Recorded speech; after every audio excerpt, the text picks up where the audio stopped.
Here in the U.S., some states have taken steps to limit the death penalty, but not Texas, which has put more than 500 people to death since capital punishment was reinstated there in 1982. The Huntsville State Prison in Texas has the busiest execution chamber in the country.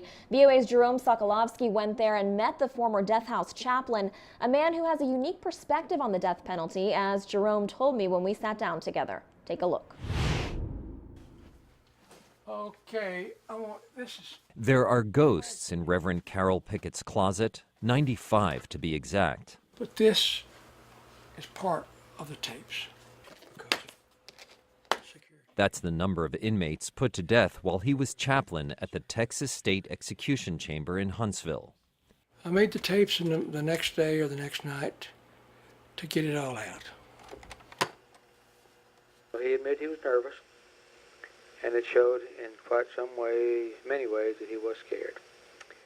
You talk about how Reverend Pickett was present during these executions. What exactly was his role as prison chaplain? He really spent basically the last day with each of these condemned people, and he got to know them pretty well. They got to know him, and he says they all reacted differently to him, and he was basically there until the end. Many of them had questions for him about, is this going to hurt? What's it going to be like the last few minutes? And he was in a position where he often had to reassure them that it wouldn't hurt. Jerome, you had the opportunity to spend a good amount of time with Reverend Pickett, learning about his experience. What struck you most about his story?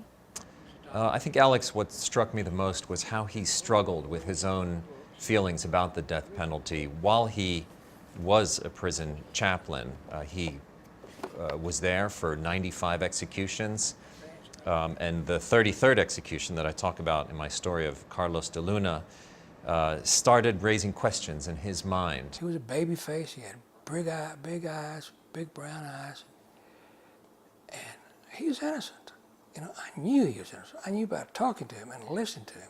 De Luna was convicted for the fatal stabbing of a gas station attendant, but Pickett believes it was a case of mistaken identity. And while he promised De Luna his death would be painless, it was far from that. Carlos, it was horrible.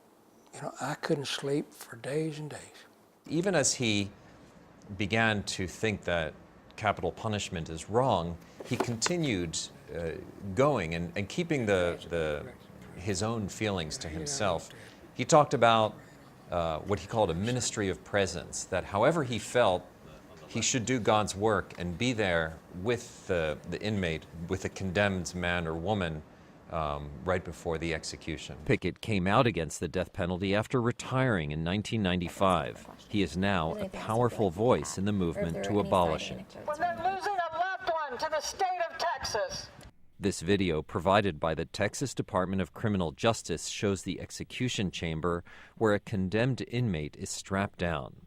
At 6 p.m., if there's no last-minute injunction, a lethal injection is administered.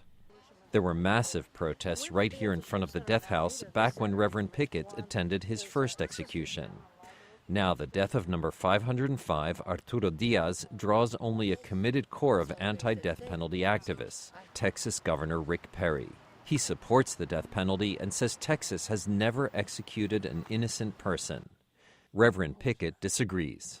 So I was witness to a murder, but on the names of the state. His evolution toward being opposed to the death penalty came as a result of questioning of many of the questions that many other Americans have about whether it's effective, whether it really acts as a deterrent, and of course, whether an innocent person has been killed as a result of the death penalty.